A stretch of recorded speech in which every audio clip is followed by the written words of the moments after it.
Est-ce de la baraka d'un futur champion ou alors un simple coup de hasard qui, à un moment donné, va forcément s'arrêter et Liverpool devra redescendre sur terre? Quoi qu'il en soit, Liverpool domine ou alors gagne aujourd'hui parce que dominer, c'est un bien grand mot au regard du contenu du match. Liverpool gagne Burnley sur un score de 1 but à 0 et empoche les 3 points. On va essayer de débriefer tout ça dans cette vidéo. Déjà, j'espère que vous allez bien et que chacun de vous se porte très bien également.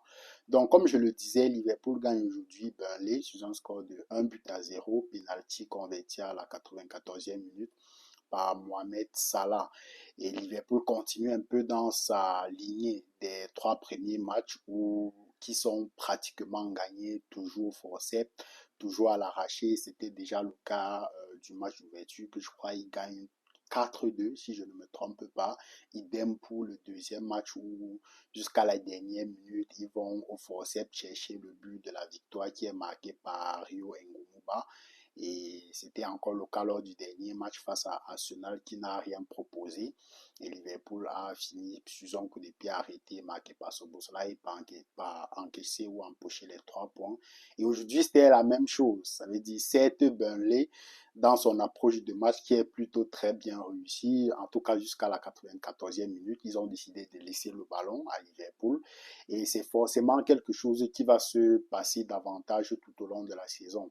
Ça veut dire les équipes qui sont conscientes de ne pas avoir les armes pour affronter ces grandes équipes-là, ou le Big Four, ou le Big Six, et peut-être même le Big Eight en Angleterre, conscients qu'ils n'ont pas les armes pour forcément jouer à armes égales avec ces équipes-là, généralement vont leur laisser le ballon, jouer suffisamment bas, parfois dans les 30 ou 40 derniers mètres de leur goal, et par la suite essayer de jouer sur les contre-attaques. C'est ce que Burnley a essayé de faire aujourd'hui tout au long de la rencontre, chose qui a plutôt très bien fonctionné globalement jusqu'à la 94e minute où l'attaquant concède malheureusement ce penalty qui est plutôt stupide et ça se voit que c'est vraiment un attaquant qui défendait parce qu'aucun défenseur de première ligue ne se serait tourné au ballon, il aurait affronté et malheureusement il se retourne et cause dans ce penalty là qui est converti par Mohamed Salah qui aura été globalement fantomatique depuis tout au long même de la rencontre et je crois depuis le début de saison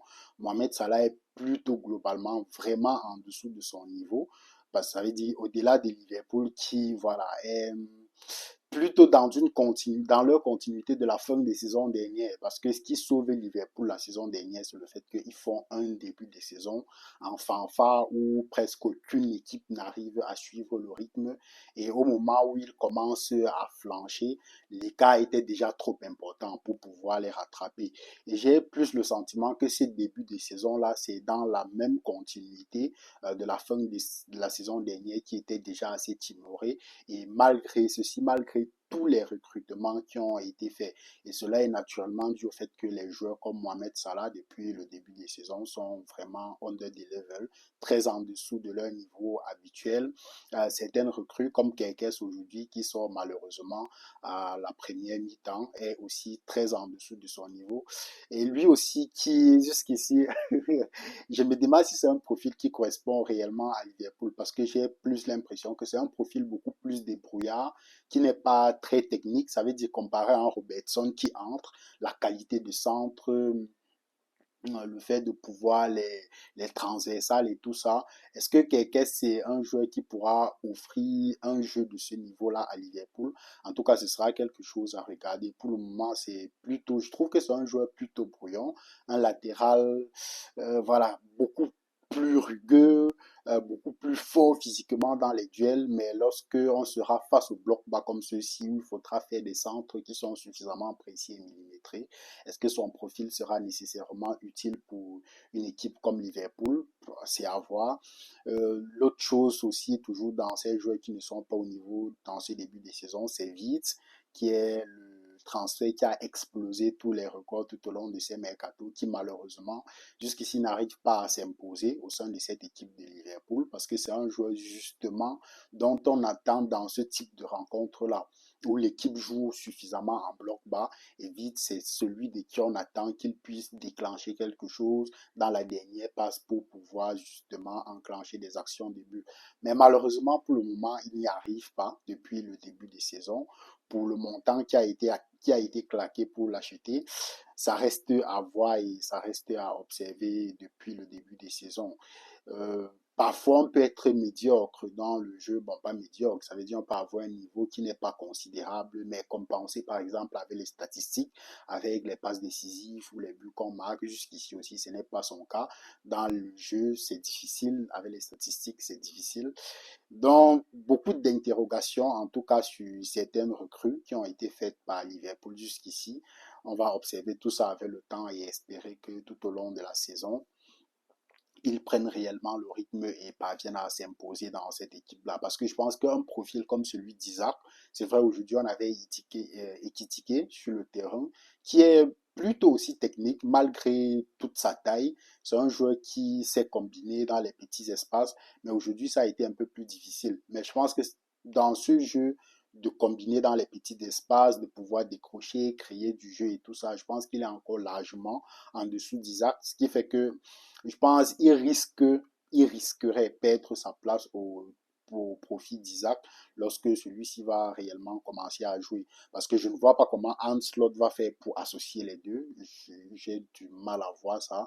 Associer les deux en faisant jouer, par exemple, qui jouant un 4-4-2, non, c'est plus il nous a habitués à un 4-3-3 depuis qu'il est à Liverpool. Je ne pense pas qu'il va chambouler tout ça à cause de ses recrues. Dans le cas Ekitike, un cas plutôt inquiétant parce que je pense qu'Isaac, au regard de ce qu'il a déjà proposé en Première Ligue avec Newcastle, est largement au-dessus s'il faut essayer de faire une hiérarchie entre les deux. Donc, ce qui fait que je me doute bien que Isaac risque un peu le déclasser. Mais comme il y a tellement de matchs au cours de la saison, forcément, il y aura des matchs où soit il va entrer, jouer 30 minutes, il y aura des matchs où il va débuter.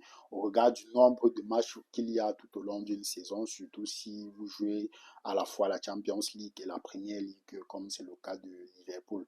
Sinon, au regard de ces joueurs-là qui, pour le moment, restent en dessous du niveau de Liverpool, qui restent en dessous du niveau, ce qui donne un peu la dynamique globale de Liverpool.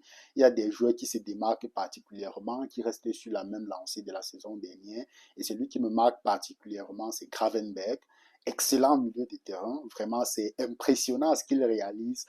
Si vous êtes quelqu'un qui analyse globalement le foot, ses prestations sont extraordinaires. C'est pas un jeu de statistiques, pas nécessairement, mais le travail qu'il a bas au milieu du terrain est extraordinaire.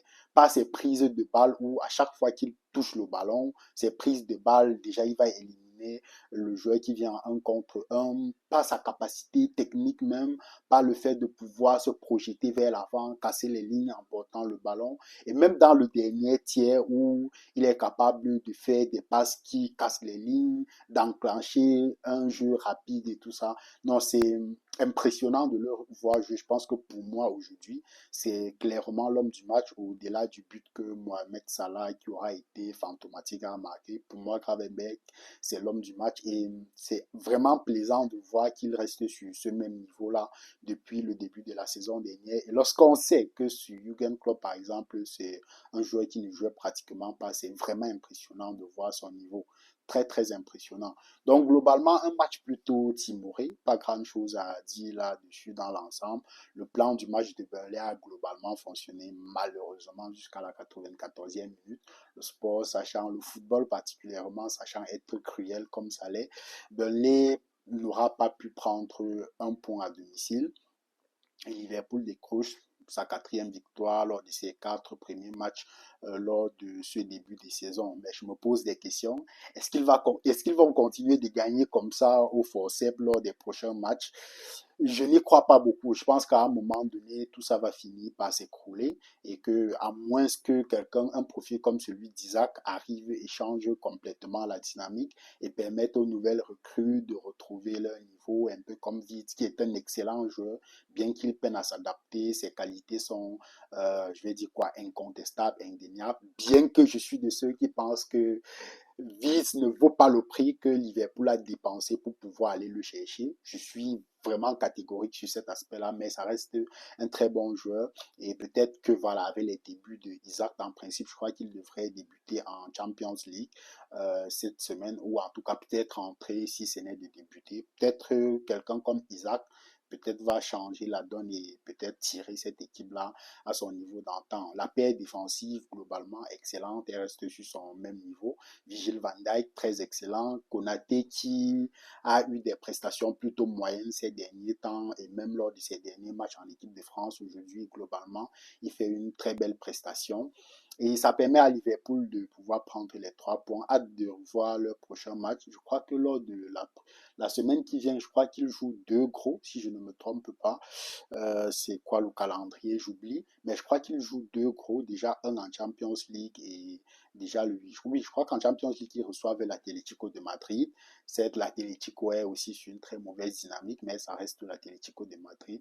Et je crois que le week-end prochain, en principe, Liverpool joue aussi un gros en Premier League et on va voir tout ce que cela donne. Est-ce qu'ils vont continuer de gagner au forceps comme ça, ou alors à un moment donné, tout ça va s'écrouler. Hâte de voir tout ce que cela va donner dans les jours à venir. Dites-moi ce que vous avez pensé du débrief en commentaire, tout ce que ce match vous aura inspiré. Et on se donne rendez-vous certainement tout à l'heure pour le choc de la journée. Manchester United, Manchester City. Prenez soin de vous. Rendez-vous dans un prochain débrief. Peace.